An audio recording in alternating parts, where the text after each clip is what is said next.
very good morning to you. How you doing? How you doing? It's the 14th of December. That means we've already gotten into the festivities. I hope you had an amazing Jamhuri Day. No, I asked you the same thing yesterday, but you know, this is Wednesday, so I hope mko salama kabisa. So every single Wednesday is all about relationships. And you know, we've got Monday, but now you know the drill. Monday, Tell Pastor Chris, Tell My Wife, Tell My Hubby, Nessa Mehe, all of that lined up for you. Now, starting us off on Monday, we all have issues in relationships, especially if we have children. How do we cover them from that?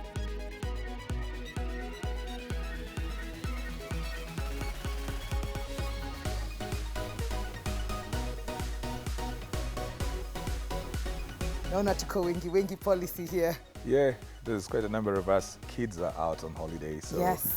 there's such a central part to what we are doing in the holidays, and we want to talk about how to protect them. You know, not just cover them, how to protect them from the open conflicts in relationships. Because sometimes, you know, we don't even realize that these kids, they may be very young, but they pick up the stuff that happen around. That's true. And so today I've got a very good panel with me. I'll start right at the end, the lady in white and bright. Hi. Hi. Hi, how are you? Very well. My name is Masin Joki. Right. I am a counseling psychologist and I work in a school as a counselor. So right. working from a kindergarten stage all the way to A level. Wide range of ages. How early is early for children when it comes to counseling? You can observe a child as young as even 1 or 2. Okay. Even younger, because for children you observe them in play, their environment, because they cannot express themselves in words. All right. Yeah. So you observe them. You're observing how they play, how they are adjusting to different strangers, different stimuli. They turn 3, 4, 5, 6, 7. You're looking at their artwork because they represent real emotions in art. They don't know how to create something that is abstract. Okay. So that would be a telltale. So as early as even below 1, you can tell. Okay. Yes. So let's have the gentleman.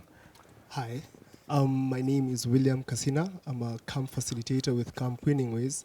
And basically we run camps for kids aged 11 to 18, and that's where we thrive. That's our fort. All right. Yes. What are the camps for? The camps are basically to teach them, one, biblical-based teachings, and then life skills. We instill life skills and we instill methods that they can use to be successful in life. And so for character development, for them to see themselves differently than the world sees them. Okay. Yes. Right. Okay. Hello, my name is Mumbua. Okay. Yes, I have worked with children in Sunday school, more of ministry. Nothing technical about character and all that, just simply being with the children on Sunday when the parents are in the church service. So I've worked with them, and the times that they've gone for camp, I've also been with them, taking care of them, kind of like a church babysitter. All right. Yeah, I was going to tell you, I have a lot of respect for the people who take care of children on Sundays. I have a lot of respect because, you know, the parents want to concentrate in a service. They don't want to be disturbed, so they dump the kids over the other side. They expect the kids to finish, come back clean as they were dropped, and everything is blamed on the Sunday school teachers, and they really take in a lot. I have utmost respect for that. All right, and then right next to me. So I'm Siokao. I'm the director of Camp Winning Ways. Yeah. So And what is Kasina in the Camp Winning Ways? he's one of our senior facilitators in camp. Okay. Yeah. All right. So I'll still go back to Masi. You know, I asked you just when you started that how low should we go, how early Yeah. should we go? But what is the effect of conflict when there's open conflict in a family, in a relationship? Yeah. What's the effect of that? It's far-reaching. It's far-reaching because, especially in the home environment, children are learning how to be with other people, interpersonal relationships, how to resolve conflict, how to share. They're basically learning, they're being socialized how to be, you know, out there in the public. And so where there's conflict, you're teaching them, you're modeling behavior. And so they're learning that maybe to get my way, I raise my voice. Okay. Yeah. So you're shaping who they become. And over and above that, you're creating an environment where they get fearful, raised voices. So I shouldn't maybe raise my voice? If I need something to be done, like homework is not being done, I shouldn't raise my maybe voice? not. All right. Maybe not. Basically, because what is the context within which you are raising your voice? Were you raising it and saying, "Hey, my love," you know, or are you raising it and saying, "What did you do?" And you're frowning, and there's intimidation, there's fear. I'll be beaten up.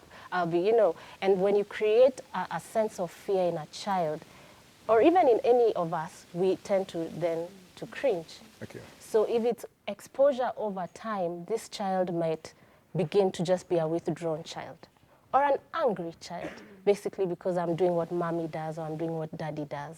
And so you're creating just an environment where you're shaping the child's life, but they're also experiencing anxiety. They're experiencing fear. They're in a situation where they might feel, I need to defend mom or defend dad.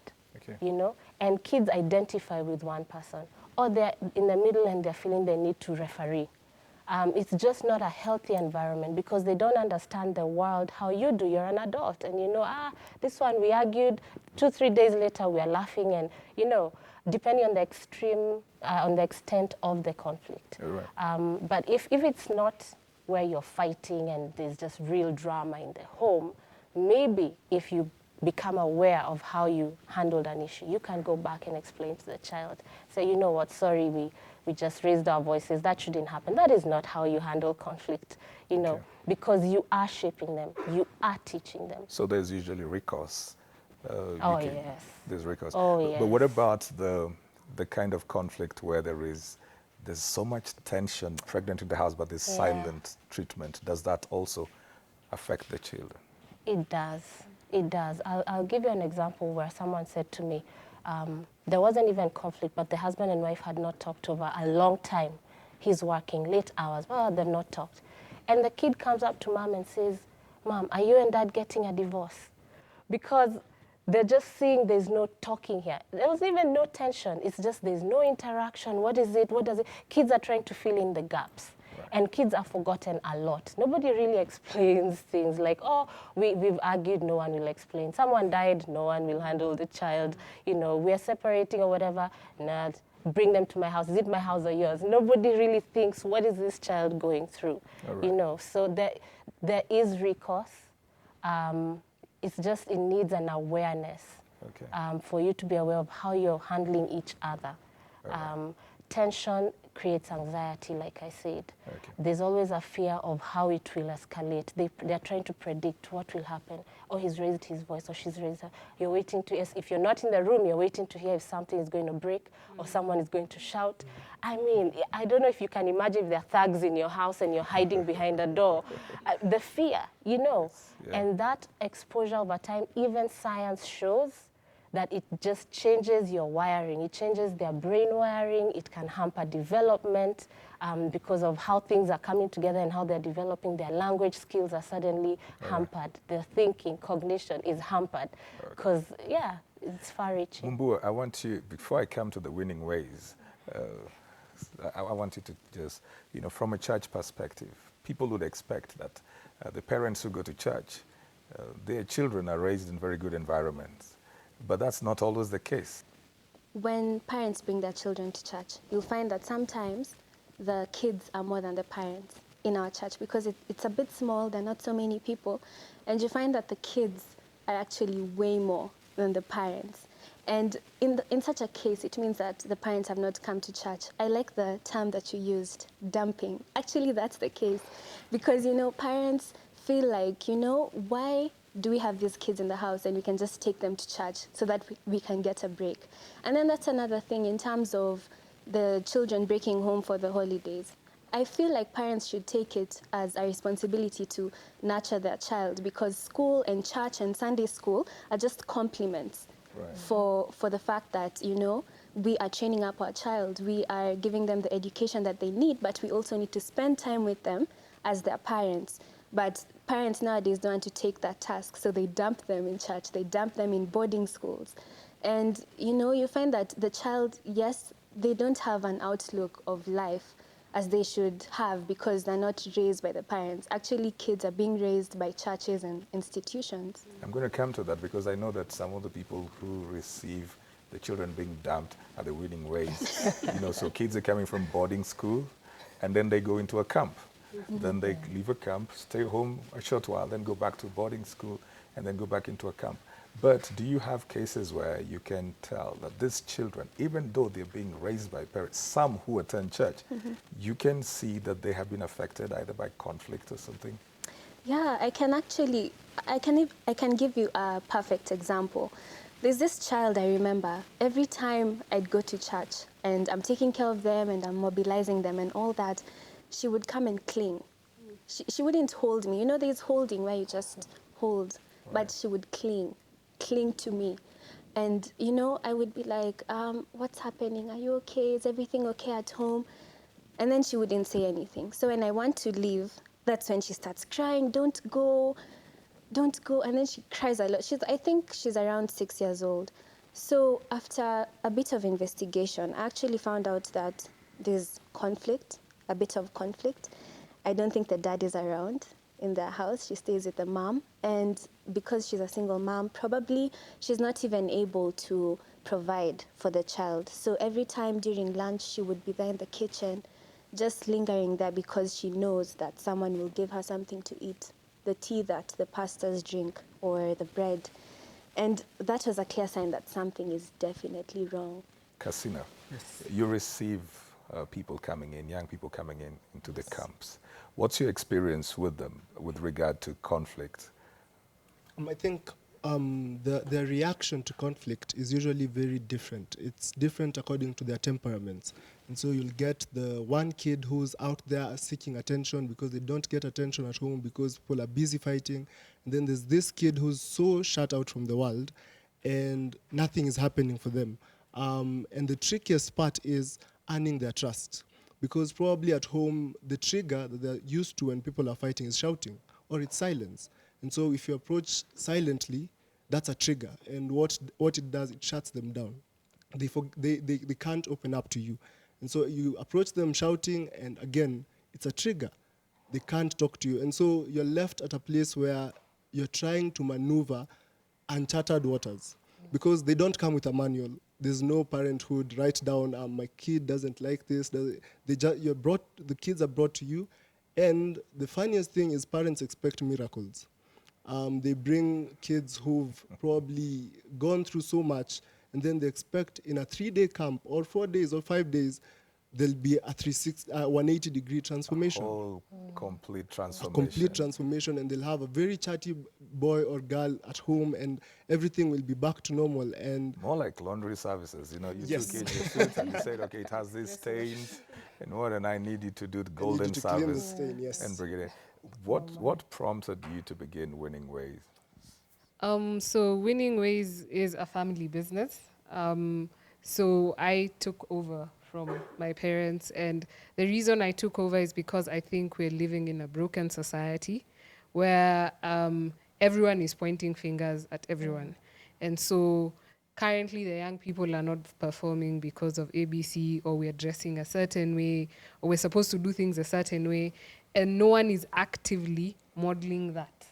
And so there's a gap in society where we focus so much on academics and we have very hollow people. People who are lacking in character, in values, in passions, not having any direct form of direction. We're kind of just getting by and trying to learn the motions. So for me, Camp Winning Ways plugging in was helping the current generation and the generation just below me to be able to gain life skills to navigate through life purposefully. Okay. What kind of conflicts, Mercy, do you think that we need to watch out for as parents? Because sometimes we've spoken about the silent treatment. We've spoken about shouting. Of course, we would know that going violent, like physical violence, would be crazy. But what are the other things that we need to watch out for, which we may not even think are conflicts? I was watching something where they're talking about if you spank, and I know this can be a whole debate, Yeah. and I'm not going to stay here and say, sit here and say, don't spank your child. You know, we live in Kenya, Africa. That, you know, that is a bone of contention. But then it's what you're teaching, yeah? So you'll find a lot of even parenting classes will tell you how, you know, if you're going to spank, you might want to think of it this way. Because you'll find people who sometimes go overboard, and this is discipline, you know. And maybe they were beaten. Like if you follow this is how they were I was beaten, about to paka, ask you that, you know, paka nikamalizika or whatever it is that they say. And so they then, that's how they know how to do it. And it may not be something you think about. How you talk to each other is so important. Random statements, you know. Did you call the other person a name? Did you just disregard them when they spoke and their emotion? And are you handling conflict in their presence? Although I want us to not imagine that because your child is in another room, they do not know there's conflict. So where and You know. how are you supposed to handle conflict? Because like Asina was saying, some of the kids grow up different temperaments. But these Yeah. kids are not kids forever. Yes. They become the adults Yes. in 10 years, in Yes. 15 years Yes. with those various temperaments. Yes. So what would you advise? How do we, or how should we, or where should we Yeah. deal with our conflicts and difficult issues? Yeah. One, just be aware of how you handle conflict, your conflict style. You know, are you prone to shouting if you get upset? Can you tell when you're losing your temper? Because then you want to be able, maybe, let me walk away. Let's not, you know, like, let's talk later, you know, or let's do it in the bedroom. And again, I don't want to create a place where parents walk around on eggshells. We are also human, we're flesh and blood, you lose your temper, so let's not try to create, you know, some kind of painting, idealistic. Right. But that awareness will really help us. One, let's not argue in front of the kids. And then let's not argue. I mean, it's just not, let's not raise our voices generally. Let's try. So if I'm going to raise my voice, let me check myself. Okay. You know, because we're also talking about quality of relationship between you and your partner or spouse, over and above, you know, just the kids. Just the you kids, know, so right. we're not going to just be saying we won't argue because of the children. It adds value to the relationship. So maybe let's not do it in front of the kids. If we do it, let's take steps back and say, you know what, shouting is not good. That's not how you resolve conflict. We are sorry that that's where it went.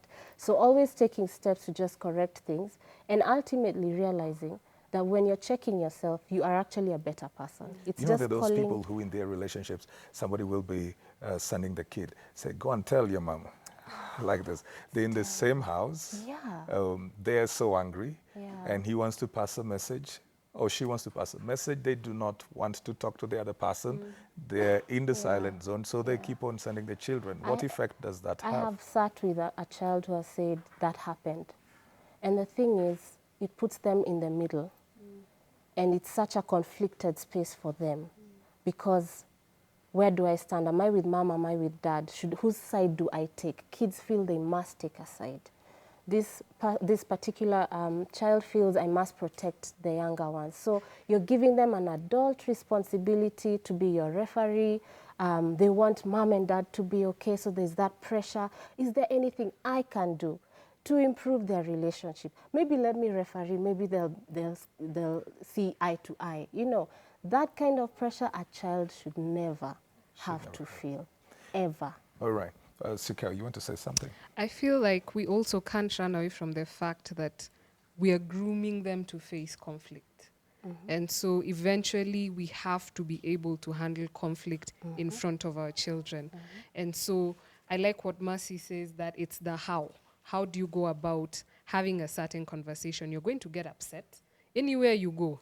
As adults, as parents, even in the office, you do get upset, but it's the how you handle it that's very important. We need to be able to know how to handle our emotions as adults, because they pick on us. We are creatures of habits, and the people around us are the habits we pick from. Your best friends, they are characters of them you've picked from them, and so on and so forth. So, yeah. But you know, if I were to go on that, you know, here's a parent who thinks I've given everything that I could give to the child, but then the child still comes and does whatever they did. So I'm not so sure that was a case where they were growing in a conflict home, because if I remember the story well, the mother had died, and so the dad was left around, and then this boy comes in and stabs. That might be completely something different. But then, Kasina, you know, when you're getting this, yours coming in at about 11? Yes. From 11 years to 18 years. Yeah. At that stage, can they really handle conflict? Or do they get aware without the parents knowing that there is issues going on in the family? By the time they're getting to the age of 11, their cognitive sense is very developed. And you'll even notice that they themselves are fighting over simple things. Probably it's a PSP, and they're fighting over it because this guy doesn't want this other guy to play this certain game. And so it's already at a point where they know what conflict is. And how they handle conflict is how they've seen it at home. Because the family is the first relationship that we meet when we come into this earth. Right. And what we see there is what we borrow and what we use for the rest of our lives. And so if the home is a heated home, that argument that they're having over that gadget will probably end in blows, because they'll want to prove who is the stronger between the two of them. Right. Yes. And you know, sometimes people don't even realize, and I hope I'm right, Mercy, I speak now from a very spiritual perspective, that even when mothers are still pregnant, Yes. and there is a lot of drama going on, babies pick up that. Yes. They do pick up right from the womb. Somebody may think, well, there's no kid around over here. Yeah. But then this child grows up, and sometimes you see they're very violent, or they've really been affected. Yeah. Is that true? It's true. You've also, I'm sure, heard of an unwanted child. Like if the mother got expectant and just did not want this child, the child actually begins to just exhibit behaviors. Maybe the child's very clingy, or very when they're born, you know. And even as he spoke, and you're talking about his 11 years, you know, are they cognizant? You'll see a baby when you're told if you panic, your baby will panic. Is it different for people who are single parents and trying to date outside over there? So today, and especially mothers, most of those single fathers, I'm not so sure what they do, but especially mothers. So she's trying to date, and then she's got this person coming into the house. They fight, they break up, starts another relationship, or with the same person. How does that go for this? You know, that's very interesting because I have quite a number of friends who've grown up with single mothers, and we've grown up like that. And you find that they either end up hating men from a very young age. They see a man and they run the other side when we were kids. And now that they're grown up, you talk about marriage with them, you've asked for Third World War. They can't stand it. And I think, you know, when God says that, you know, he wants a whole family, he hates divorce. Actually, that's what the word says. And then here's a child who's growing up in an environment where it's not complete. And I'm not saying that because you're a single mother or anything like that, you've done something wrong, but it's supposed to be complete. And here you find that, and especially you see that the single mothers bring in different men, probably, if you know, because they're trying to fill a gap, and they're trying to look for a provider, not only for their child, but also for their own person. Yeah, for their own. Emotions and all that. Exactly, and when it doesn't work out, it doesn't just affect the single mother, but the children will grow up with such a negative attitude, and it won't just be about their relationship, but just about their outlook in life. Whatever they try to pursue, if it's business or if it's anything that they feel that they need to do, they won't have a positive view of it. They'll always feel like, you know what, even if I try this, I won't do it. They'll just always have a negative attitude about it. So I really think it affects them from a very, very young age. Kelly. Yeah, very interesting conversation going on. So just like, what do we do now? So I'm a single mom. I am trying to fulfill this need that I have. I also have a kid. I don't know who's Mr. Right and who's Mr. Wrong. So I need to find out, and finding out, I need to be there. I need to try it out and see. So how do I go about it? Don't bring them home. Meet them out there, don't bring them home. Sometimes I think that we don't realize how that kind of exposure Yeah. affects these people. It's okay for a single mom to go out and want to have her love life again. Okay. But again, she's got to keep these kids out of whatever she's trying until there's some sense of stability. Absolutely. Yeah. I went ahead of Mercy and everybody else, but I just thought, no, don't bring them home. You know, you can't bring everybody home. No, you can't. And Absolutely. neither can you carry your kids to every date that you're going to have. Yeah. Yeah, you can't do that. Yeah. Children are a heritage from the Lord. Quite interesting, and I'm sure it's going on social media right now. If you're feeling left out, the hashtag is KTN Life and Style. You get onto that on Twitter, KTN Life_style. Same as Instagram, on Facebook, KTN Life and Style. SMS is 22840. Our WhatsApp number is 0700574747. Keep the conversation going. We will be right back after this short commercial break with Nisa Meher. Don't go too far. When I joined Form 1, I started smoking bang. And that bang, I was introduced to bang by my uncle. He introduced me to bang. The first day I smoked, in fact, I didn't feel anything. The next day, as we were at school, he asked me how I feel, and I said, there's nothing happening to me. So he gave me another one.